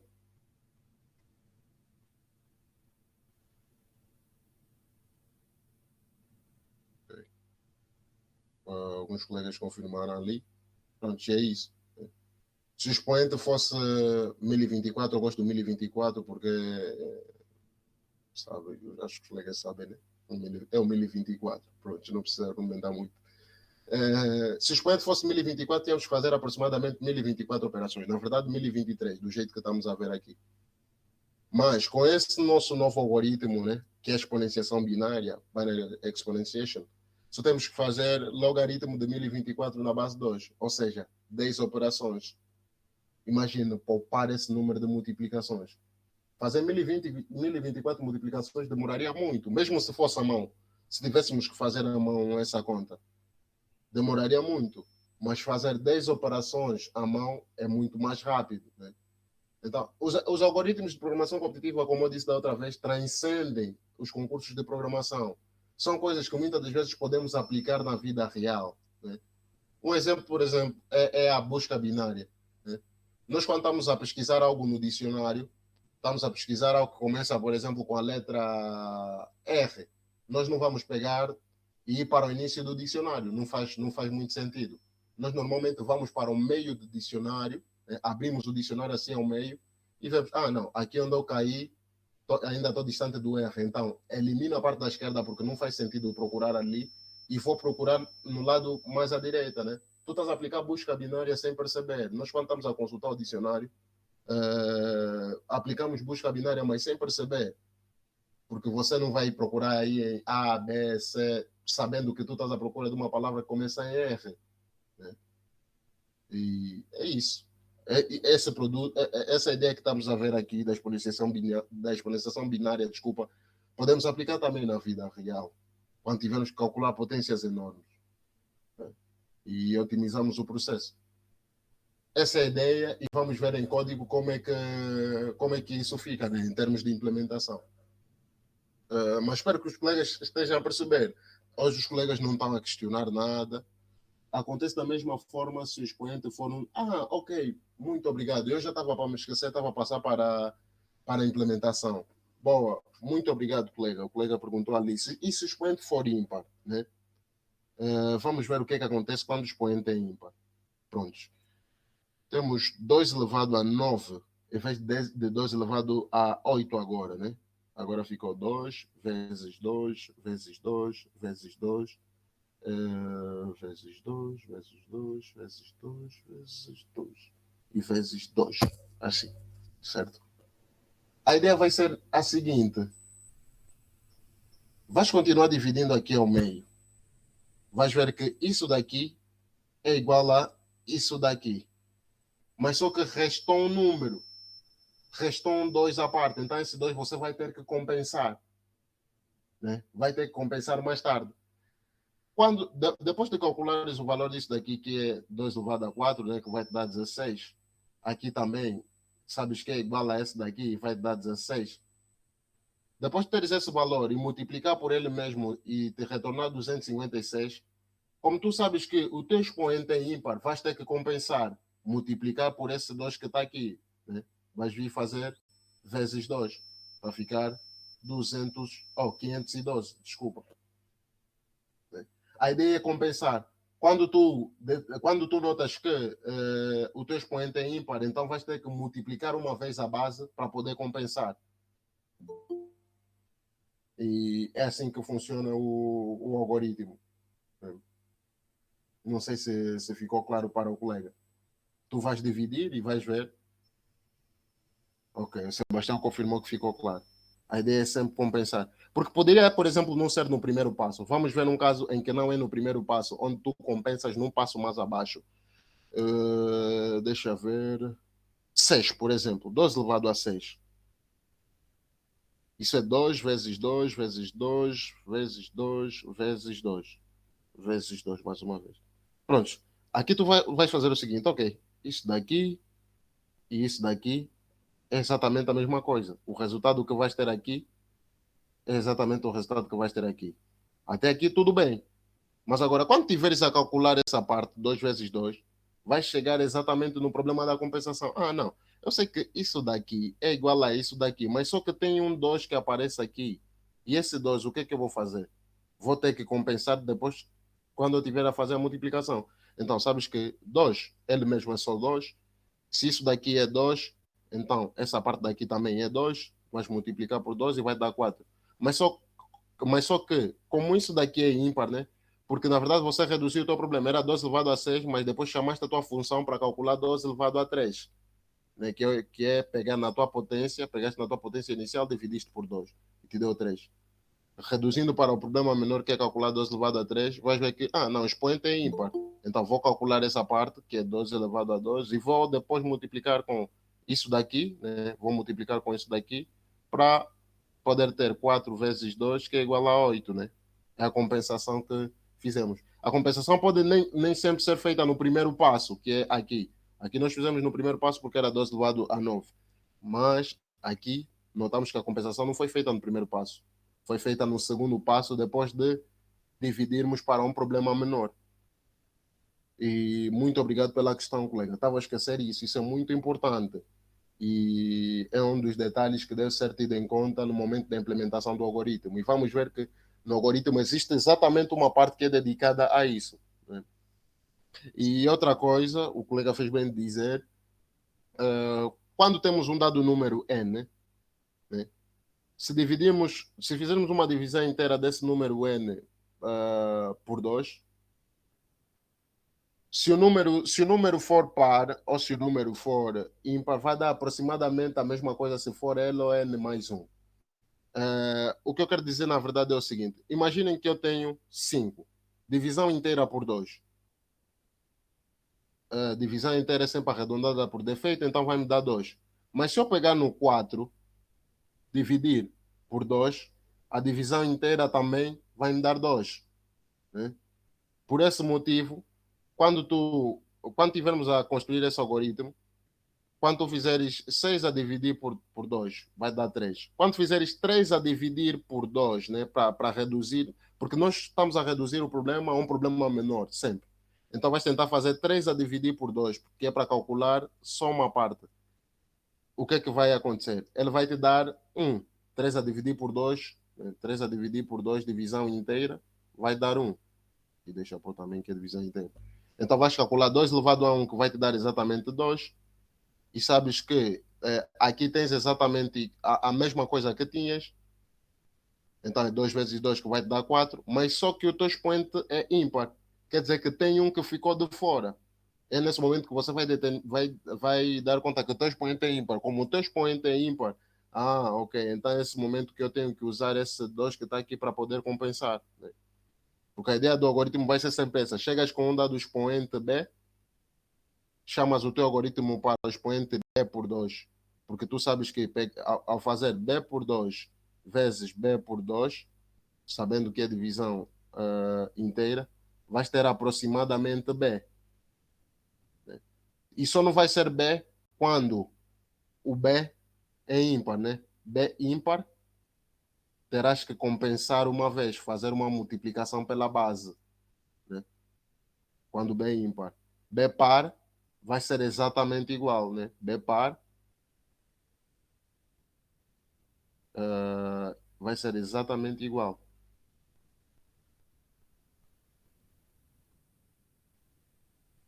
E é isso. Pronto, vamos lá ver agora como é que fica isso em termos de implementação.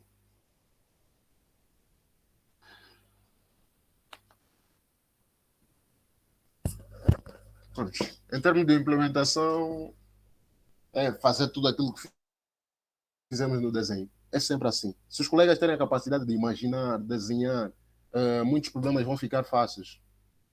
Porque tentem sempre fazer o seguinte exercício. Antes de partir para o código, né? Antes de começar a escrever código, tentem resolver primeiro o problema ou na vossa cabeça ou no papel.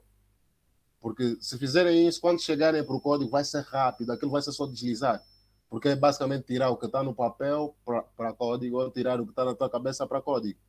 Já resolveste o problema, na verdade. Só estás a passar as instruções para a máquina realizar aquilo que tu pretendes. E o que acontece é isso daqui. A elevado a B, né? Temos a nossa função BINPAL, né? Binary Exponentiation, desculpa. Queres calcular A elevado a B. Se B for zero, né? Primeiro é que vai ser uma função recursiva. Porque pensar isso de uma forma recursiva é mais fácil. Portanto, vai ser uma função recursiva. A elevado a zero é igual a 1. Porque aqui estamos a pensar que as potências são simplesmente números inteiros e estamos a pensar números positivos, né? Porque se A fosse zero, aí já cai em outros problemas da matemática, zero elevado a zero. Mas aqui estamos a pensar que é um número positivo. Né? Estamos a calcular A elevado a B. Se B é igual a zero, expoente é igual a zero, então A elevado a zero é igual a 1. Essa propriedade é conhecida por todos. Pronto, e o que é que acontece? Nós temos que fazer exatamente o que está aqui. Né? Se temos uma dada potência B, vamos tentar dividir por 2, porque sabemos que ao calcular essa parte daqui, o resultado é exatamente ao que está aqui. Então vamos pegar, calcular o que queremos, mas com expoente menor. Ok, ao calcular o que queremos, mas com expoente menor, né, queremos 3 elevado a 9. Mas pegar no 9 e dividir por 2, divisão inteira vai dar 4. Então vamos pedir para calcular 3 elevado a 4, que é 81, por exemplo, né? Aqui, olhando para esse exemplo, é 81. Se pretendemos calcular também isso daqui, já não temos que realizar novamente o cálculo, porque a potência já está calculada, então é fazer 3 elevado a 4, que é o valor que nos foi dado, retornado aqui, 81, multiplicar por ele mesmo, 81. Então é 81 vezes 81. Mas só que o nosso expoente é ímpar. Está aqui a condição para verificar. Quando o expoente é ímpar, temos que compensar multiplicando uma vez a base. Né? O expoente é ímpar, então temos que multiplicar a base uma vez. E é o que acontece aqui. Vê? Eles compensam com esse vezes 3 pequeno que eles metem aqui. Esse vezes 3 pequeno é o que depois aparece aqui. Lá em cima, depois do resultado chegar aqui, 81, que multiplica por ele mesmo, que é 81, compensamos com esse 3 pequeno pelo facto do expoente ser ímpar, vezes 3, e nos dá esse resultado, que é 19.683. A implementação é bem rápida, bem pequena, e nós estamos a ver um monte de algoritmos aqui, e na primeira sessão nós falamos para os colegas, ou dissemos para os colegas, que é possível levar todos esses algoritmos em algo que o ICPC chama por notebook, né? Que é um algoritmo, é um caderno, desculpa, um caderno de algoritmos.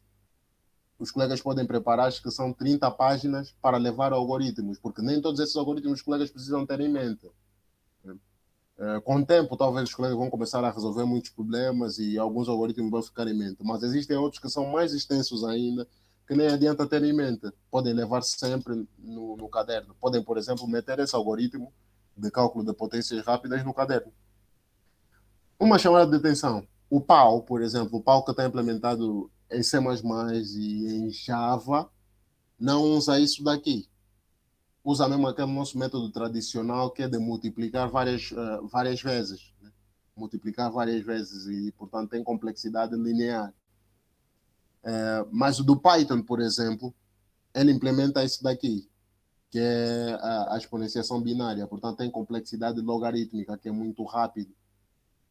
Mas se os colegas tiverem, por exemplo, em Java ou C++, então não usem o PAL. De preferência, implementarem isso daqui, que é muito mais rápido que o PAL. E nós vimos o porquê que é rápido, né? O PAL tem complexidade linear e a exponenciação binária tem complexidade logarítmica. E é isso daqui. Né? Espero que esteja claro para os colegas. pelo menos essa parte da implementação. Eu acho esse algoritmo muito interessante. Muito interessante. Não sei se os colegas acharam o mesmo ou se conseguir passar essa ideia para os colegas.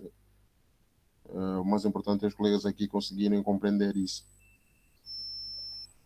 Pronto, e, depois da exponenciação binária, a última parte quer dizer, antes da última, achei que seria já a última. Sim, e ainda temos a aritmética modular.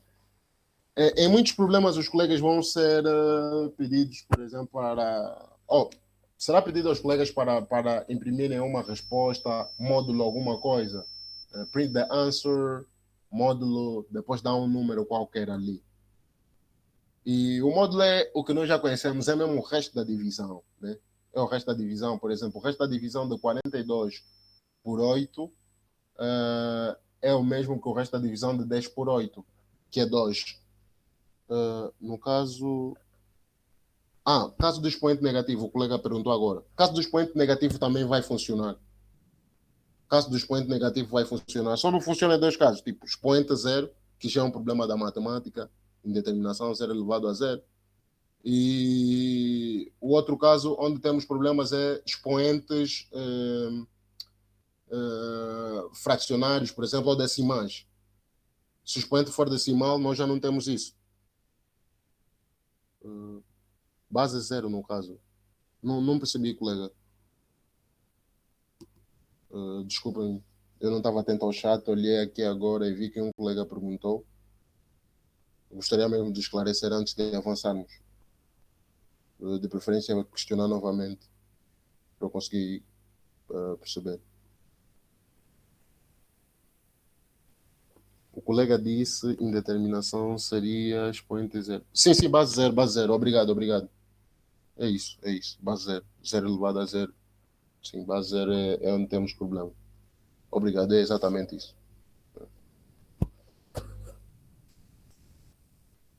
Agora, a questão do expoente negativo, não sei se ficou clara para o colega. Também, o algoritmo funciona também para expoente negativo. Só em expoente decimal é que não funciona. Por exemplo, 12 elevado a π. Nós não conseguimos determinar com esse algoritmo, né? Ok. Pronto. Aritmética modular, né? Eu disse que em várias situações vão nos pedir para imprimir resposta módulo alguma coisa ou para usarmos módulo e tal. Vamos entender o que é isso de módulo, né? Primeiro, não é um módulo que nós temos para... como é que explicaria? O módulo para eliminar sinais negativos, né? Para pegar valor absoluto de alguma coisa. Não é um módulo. É um modo que representa o resto da divisão nas linguagens de programação, né? Dizer que A é congruente a B mod M significa que A e B são equivalentes mod M. E em programação isso é o mesmo que dizer que o resto da divisão de A por M é igual ao resto da divisão de B por M. E é o exemplo que eu estava aqui a explicar. O resto da divisão de 42 por 8 é igual ao resto da divisão de 10 por 8, né? Se fizermos isso, vamos ver que em ambos os casos o resto da divisão vai dar 2. Então os dois são congruentes mod 8. E a aritmética modular possui aqui algumas propriedades. E pronto, essas propriedades estão listadas e que faz mais sentido os colegas verem na prática, quando tiverem a resolver os exercícios, vão aplicar isso. Por exemplo, A mais B mod M é o mesmo que A. Quer dizer, A mais B resto da divisão por M é igual a resto da divisão por M mais B resto da divisão por M. O resultado de tudo isso, pegar fazer módulo da divisão por M. Né? Ou resto da divisão por M, desculpa. Para a subtração é basicamente a mesma coisa, mas com um detalhe aqui interessante. Precisamos meter esse M aqui para compensar. Por que metemos esse M para compensar? Primeiro, uma propriedade interessante é que M, resto da divisão por M é zero. Né? Qualquer número, resto da divisão por ele mesmo é igual a zero. E qualquer número, resto da divisão por um dado número M, vai resultar sempre no número que é menor ou igual a M. e que é maior ou igual a zero. Até tinha que meter isso como propriedade aqui, infelizmente me esqueci de meter isso como propriedade. É interessante porque permite resolver alguns problemas. Mas agora, o que é que acontece? Algumas vezes, quando fazemos essa operação, isso pode dar um número negativo. E pegar módulo do número negativo, pronto, nas linguagens de programação, quando tentamos fazer isso, normalmente dá asneira. Pegar menos 2, resto da divisão por 6, por exemplo. Dá asneira, pode dar um resultado aleatório ali qualquer. E é importante pôr esse M para compensar. Né? Menos 2, resto da divisão por 6, na verdade, é 4. Né? Porque é menos 2 mais 6 e pegar isso, fazer o resto da divisão por 6. Menos 2 mais 6, 4. 4, o resto da divisão por 6 é 4. E é isso que acontece. Né? Por isso é que precisamos sempre desse M para compensar. Quando é o produto, quando é produto, acontece exatamente a mesma coisa. Né? No produto acontece exatamente a mesma coisa, é pegar o resto da divisão aqui em cada uma das partes e pegar no resultado disso, voltar a fazer o resto da divisão. Quando é divisão, as coisas já são um pouco diferentes. Né? Quando é divisão, as coisas são um pouco diferentes e introduz aqui um conceito de modo inverse. Eu, por acaso, nem quis entrar nesse assunto, porque é um assunto um pouco mais avançado, para ser sincero para os colegas, porque aqui eu vou dizer apenas o que acontece, mas existe uma prova matemática para isso, que usa o pequeno teorema do Fermat. Acho que se os colegas, não sei se os colegas já chegaram a ouvir falar sobre isso, mas existe uma prova sobre o pequeno teorema do Fermat e muitas coisas relacionadas a isso que permitem analisar o modo inverso, né? ou o módulo inverso, se quisermos traduzir. Pronto. A dividir por B, resta a divisão por M, é igual a A, resta a divisão por M, vezes o módulo inverso de B por M, resta a divisão por M, resta a divisão por M, tudo isso. E o que é o modo inverso? O modo inverso de B por M é um X qualquer, tal que esse X, ao multiplicar o valor B, é congruente a 1 módulo M.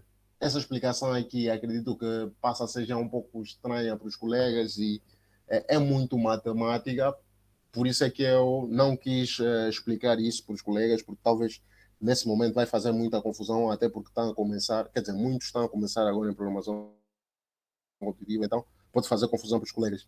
Mas a ideia é, X é como se fosse realmente 1 sobre B, né? Porque B vezes 1 sobre B é igual a 1.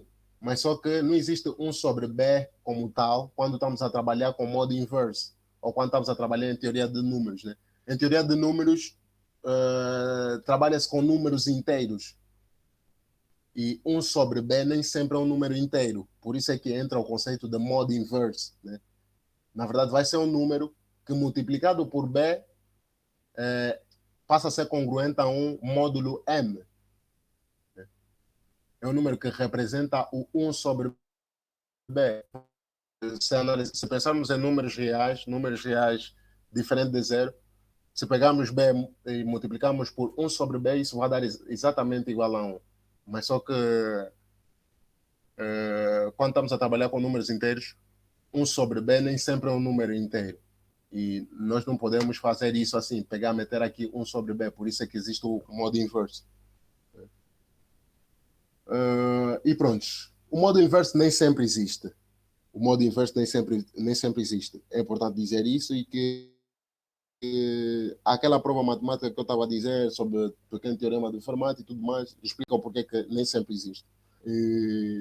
Mas tem uma condição muito importante para a existência do modo inverso e que normalmente é assim em termos de programação competitiva. Né?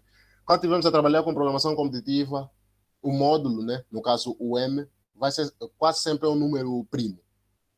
Quase sempre é um número primo ou um número que é coprimo aos números com que estamos a trabalhar. E o que é isso de ser coprimo? Né? Um número é coprimo a um dado... Um número M é coprimo a um dado número B ou é coprimo de um número B se o máximo divisor comum entre os dois números é igual a 1. Em outras palavras, se não têm nenhum primo em comum, então esses números são coprimos, né? Noutras bibliografias, os colegas podem encontrar como primos relativos. Outras bibliografias chamam de primos relativos, né? Em inglês, relative primes. São números que não têm nenhum fator primo em comum, por exemplo, 12 e 3. Não têm nenhum fator primo em comum, mas o 3 e o 3 e o 12 têm um primo em comum, que é exatamente o 3. Né? O 15 e o 12 também têm um 3 em comum, mas o 9 e o 8 não têm nenhum primo em comum. Se olharem para a decomposição em fatores primos do 9 e a decomposição em fatores primos do 8, não tem nenhum primo em comum. O 9 é 3 ao quadrado e o 2 é 2 elevado a 3. Portanto, não tem nenhum primo em comum. Eles são ditos coprimos ou primos relativos. E pronto, para o caso dos números serem coprimos, o modo inverso é exatamente igual à potência de expoente m-2, quando a base é b módulo m.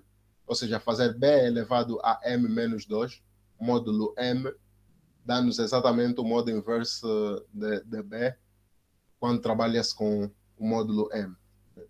E a ideia é ir modulando dentro da função, porque pronto, se o expoente for muito grande, por exemplo, o exemplo da 1024 que eu sempre dou, 12 elevado a 1024 tem mais de 1000 dígitos. Mais de 1000 dígitos, não sei, estou aqui a falar à toa, acho, mas tem aproximadamente 1000 dígitos. Mas vamos pensar em algo mais simples, então. 10 elevado a 1024. Pronto, 10 elevado a 1024 tem exatamente 1025 dígitos.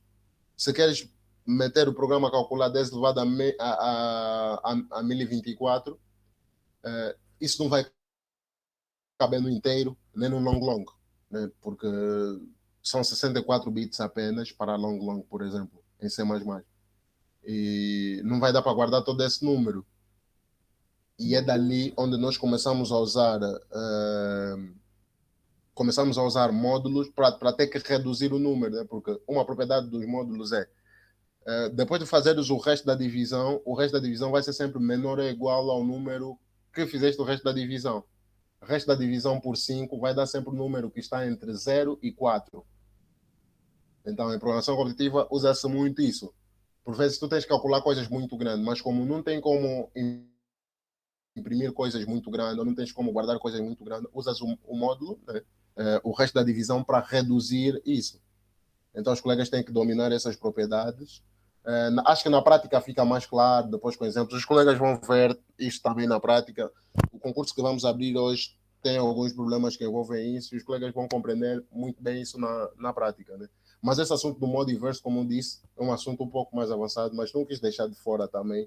É importante os colegas saberem que existe, pelo menos. Podem não compreender, mas saber que existe. Né? Mais tarde os colegas depois podem ver isso com mais calma. E pronto, para terminar, eu quis falar aqui sobre algo muito interessante, que é o princípio de inclusão e exclusão. Para problemas de contagem, né, ou em problemas de contagem, normalmente acontecem algumas situações assim inesperadas e que nos põem em pânico, né, que é fazer contagem duplicada de alguns elementos. E nessas situações é comum usar o princípio de inclusão e exclusão para nos permitir resolver esses problemas. Vou dar aqui um exemplo, né, para os colegas conseguirem compreender. Né? Se irmos aqui no desenho, acho que vai ficar mais claro para os colegas. Então, vou dar aqui um exemplo e vamos tentar compreender o que é que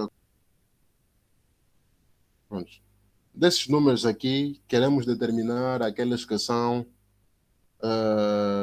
múltiplos de 2 ou são múltiplos de 3. Né? Quantos deles aqui são múltiplos de 2 ou múltiplos de 3? Uma abordagem simples é chegar e fazer o seguinte. Pronto, vamos pegar em todos os múltiplos de 2 e depois vamos pegar em todos os múltiplos de 3 e vamos somar e vamos ter isso como resultado. E teremos o resultado, né? Para pegar quantos números desse intervalo são de 1 a 18 são divisíveis por 2, né? No caso, são múltiplos de 2. É só pegar 18 a dividir por 2. Vai nos dar 9. Então quer dizer que temos 9 números ali que são divisíveis por 2. Se nós pegarmos em 18 e depois dividir por 3, vamos pegar a quantidade de números que são múltiplos de 3. No caso, vai dar 6.